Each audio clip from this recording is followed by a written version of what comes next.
तो प्रभु यीशु मसीह ने परमेश्वर को प्रकट कैसे किया? अब हम कैसे जानेंगे कि परमेश्वर प्रकट है, परमेश्वर अविनाशी है, कैसे परमेश्वर को हम देख सकते हैं? मैंने इसके पहले बहुत सारी वीडियो बनाई। कबीर साखी पेज नंबर 25 दोहा 5 में लिखा है और इसके विषय में कबीर दास क्या कहते हैं हम जरा इसको ध्यान से सुनेंगे और समझने की कोशिश करेंगे। तो कबीर साहब कहते हैं कि सदगुरु की महिमा अनंत है। तो कबीर साहब किस गुरु की बात कर रहे हैं? क्या इस पृथ्वी के ऊपर जितने सारे गुरु हैं उनकी बात कर रहे हैं, या फिर अपनी बात कर रहे हैं, या फिर एक गुरु की बात कर रहे हैं जो आत्मादर्शी परमेश्वर है, जो अविनाशी कहा जाता है? वही सबका गुरु है, हमारा सबका, पूरी दुनिया का गुरु एक ही प्रभु यीशु मसीह में ही विराजमान है और वही स्वामी, वही परमेश्वर है। क्योंकि प्रभु यीशु मसीह ने अपने विषय में बताते हैं जब हम पवित्र शास्त्र बाइबल की पुस्तक को पढ़ते हैं। और हम मसीहों को और सबको जानना बहुत जरूरी है, कहाँ पर किस धर्म ग्रंथ में, कहाँ पर किस पुस्तक में क्या लिखा गया है। तो कबीर साहिब कहते हैं कि उन्होंने हम पर अनेकों उपकार किए हैं। तो किसने हम सब पर उपकार किया है? वही एक गुरु जो इस पृथ्वी के ऊपर परमेश्वर मनुष्य का रूप पकड़ा, उसी ने सबका उपकार किया है। अनेकों से अनेक परमेश्वर ने हमारे लिए अच्छे काम किए हैं, जो हमारे नेत्र ज्ञान के प्रकाश के बिना मुंदे हुए थे। इसका सही अर्थ है कि हमारी आंखें बंद हुई थी जब हम गुरु को नहीं जानते थे, ना पहचानते थे, क्योंकि उस गुरु का प्रकाश हमारे ऊपर पड़ा नहीं था। यह कबीर दास बताते हैं। तो उन्हें गुरु ने खोल दिया है। इसका सही अर्थ है कि जब हमारे अंदर प्रकाश नहीं था गुरु का, जब गुरु ने अपने ज्ञान से हमें भरा तो हमने प्रकाश पाया। और जो संसार की रीति से हम जीते थे, गलत काम करते थे, हमारी आंखें मुंदी हुई थी, जो हम कुछ देख नहीं पाते थे, जब हम गुरु के प्रकाश को पाए तो हमें सब कुछ दिखाई देने लगा और हम प्रकाशित हो गए। प्रकाशित का सही अर्थ है कि हमने गुरु के प्रकाश को पा लिया है और हम गुरु के वचनों के द्वारा ज्ञानवान हो गए और हमने सब कुछ सीख लिया है। तो कबीर दास कहते हैं कि गुरु ने परमात्मा का दर्शन हमसे करा दिया है। तो इसका सही अर्थ है, कबीर दास कहते हैं कि गुरु के द्वारा हमने परमेश्वर के दर्शन को पाया है। और जब हम यूहन्ना की पुस्तक को पढ़ते हैं तो प्रभु यीशु मसीह ने हमारा परमेश्वर से दर्शन कराया है, यानी कि प्रभु यीशु मसीह ने परमेश्वर को इस पृथ्वी के ऊपर प्रकट किया है। और परमेश्वर किसमें प्रकट है? प्रभु यीशु मसीह के अंदर प्रकट है। और जिसने प्रभु यीशु मसीह को देखा उसने परमेश्वर को देख लिया है। आइए हम इसको वचन से क्लियर करते हैं। यूहन्ना अध्याय 14 वचन 8-9 में लिखा है, फिलिप्पुस जो प्रभु यीशु मसीह का चेला था, प्रभु यीशु मसीह से कहा कि हे प्रभु, पिता को हमें दिखा दे, हमारे लिए यही बहुत है। वचन 9 में प्रभु यीशु मसीह ने फिलिप्पुस से कहा, हे फिलिप्पुस, मैं तुम लोगों के साथ इतने दिनों से हूँ, क्या तू मुझे नहीं जानता? तो फिलिप्पुस जो व्यक्ति है, जो प्रभु यीशु मसीह का चेला है, वो परमेश्वर को देखना चाहता था। और यही बात वह प्रभु यीशु मसीह से कहता है कि हे प्रभु, तू हमें पिता को दिखा दे, हमने अभी तक पिता को कभी देखा नहीं, तो पिता को एक बार देख लेंगे तो हमारे लिए बहुत हो जाएगा। तो प्रभु यीशु मसीह ने अपने आप को चेलों के सामने साबित किया, क्या तुम मुझे नहीं जानते हो जो मैं इतने दिनों से तुम्हारे साथ हूँ? अभी भी तुम्हें परमेश्वर की चिंता लगी है कि परमेश्वर कहाँ है, हम देख लेंगे तो खुश हो जाएंगे।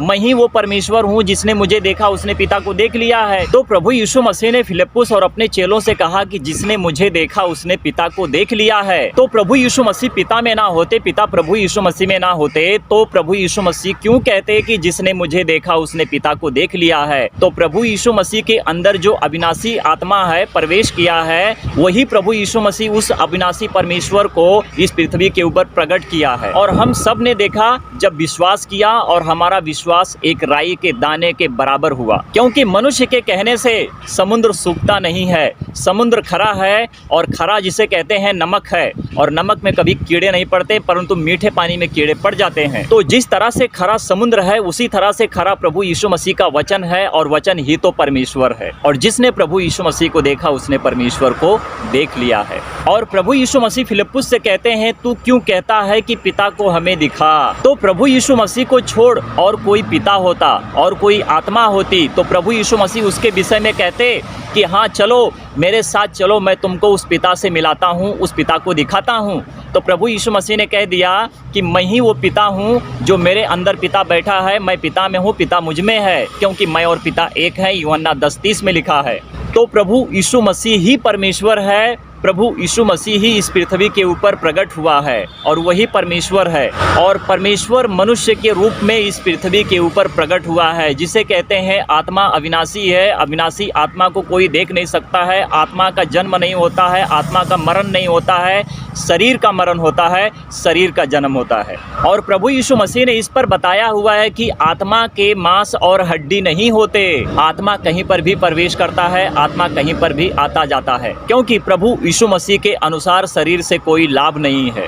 आत्मा अमर है और अमर ही जीवित परमेश्वर प्रभु यीशु मसीह है, क्योंकि प्रभु यीशु मसीह इस पृथ्वी के ऊपर मरे, 40 दिन उन्होंने प्रचार किया और 500 से अधिक लोगों के बीच में जैतून पहाड़ से स्वर्ग में प्रभु यीशु मसीह उठा लिए गए। और प्रभु यीशु मसीह को जीवित होने के बाद लोगों ने 40 दिन तक देखा, क्योंकि आत्मा में भी देखा और शरीर में भी देखा। तो आत्मा कहाँ पर था? आत्मा शरीर के अंदर था। तो लोगों ने किसको देखा? शरीर को देखा। तो जब उन्होंने शरीर को देखा तो उन्होंने आत्मा को भी देखा, क्योंकि शरीर और आत्मा दोनों एक हैं। परमेश्वर की महिमा हो। तो कबीर दास प्रभु यीशु मसीह के विषय में कबीर साखी की पुस्तक में ज़्यादातर बताया है, और जब हम पढ़ते हैं तो हमको समझ में आता है। परमेश्वर की महिमा हो, क्योंकि कबीर दास गलत नहीं है।